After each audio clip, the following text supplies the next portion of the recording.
Donc on a un style enfant, c'est chapeau corps du texte, et on a le style parent, c'est corps du texte. Alors on va faire un petit test, comme ça vous allez voir comment ça fonctionne, à quoi ça peut servir. Ça peut automatiser les mises en page, ça peut faciliter les mises en page. Avec la flèche noire, là je clique à côté de la page. Cliquez à côté de la page, rien n'est sélectionné. Et on va modifier les choses par les styles de paragraphes. Alors, ce qu'on va faire, c'est qu'on va les modifier corps du texte body. Donc vous avez bien cliqué à côté de la page, rien n'est sélectionné, le curseur texte n'est pas dans un des paragraphes. Hein. Vous avez double-cliqué ici, vous allez double-cliquer à droite du nom au corps du texte, voilà. Et vous allez pouvoir tester, tiens, avec la case aperçu cochée, quand je modifie par exemple l'interlignage, l'espacement entre les différentes lignes, quand je le modifie, est-ce que, oui, ça va agir là-dessus, mais ça va aussi normalement agir sur l'enfant? On essaye, on est dans format de caractère de base. Donc l'interlignage actuellement est réglé pour être à 120%, c'est-à-dire qu'on a un texte à 12 points, l'interlignage est à 14,4.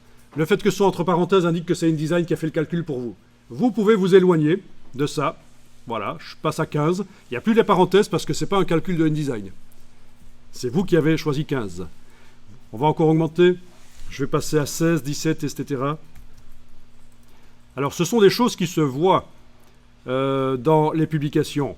Des interlignages assez importants comme ceci, ça donne un côté agréable pour la lecture. C'est aéré. Évidemment, pour faire un livre, il faudra peut-être 300 pages au lieu de 200.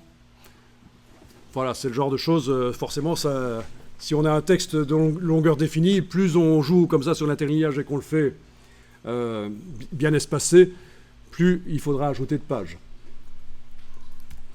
Mais ça, il faut y penser. Il faut faire des tests d'ailleurs. Quand vous faites une publication, faites des tests pour voir. Et ça, c'est intéressant. Alors, voilà, je repasse à 18. Pour donner un aspect très luxueux à des publications. Et vous le savez, dans certaines publicités, dans certains articles, on le voit. On peut même forcer l'interlignage pour à être beaucoup plus grand de ce style-ci. Voilà, là je suis passé à 22. Vous voyez, on pourrait penser, mais c'est quand même très exagéré. Eh bien non, ça se voit de temps en temps dans des publications, des interlignages aussi forts que ça.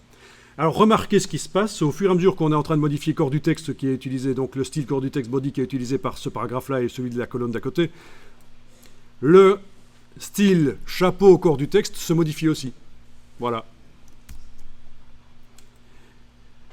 Alors autre chose, au niveau du texte ici, ouais, évidemment, ça va être difficile de le tester parce que vous n'avez pas toutes les variantes, mais en fait, si vous changez ici, si vous changiez ici régular, si vous le mettiez en bold ou quoi,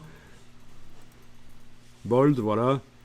Ça n'influence pas le premier paragraphe. Le principe, c'est que tout ce qu'on a spécifié vraiment sur le premier paragraphe, de différent par rapport au corps du texte en dessous, ne peut pas être modifié. Donc, j'avais spécifié que c'était de l'italique.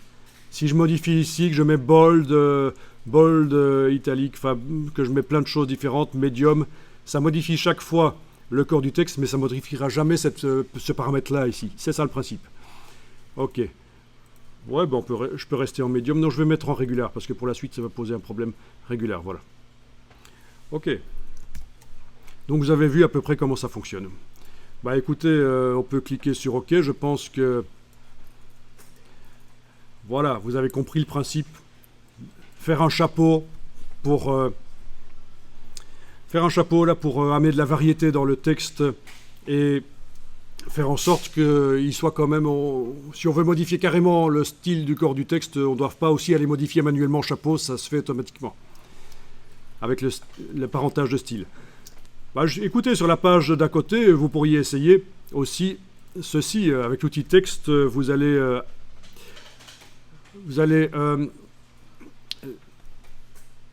voilà, faire seulement peut-être, par exemple, seulement...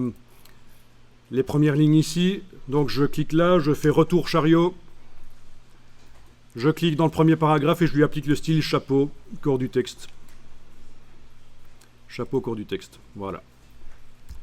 Donc voilà le principe, une fois que le style est fait, il est applicable partout et que si on veut le modifier, en n'ayant rien sélectionné, on ira le modifier, ça va modifier partout, c'est le principe du style comme dans Microsoft Word.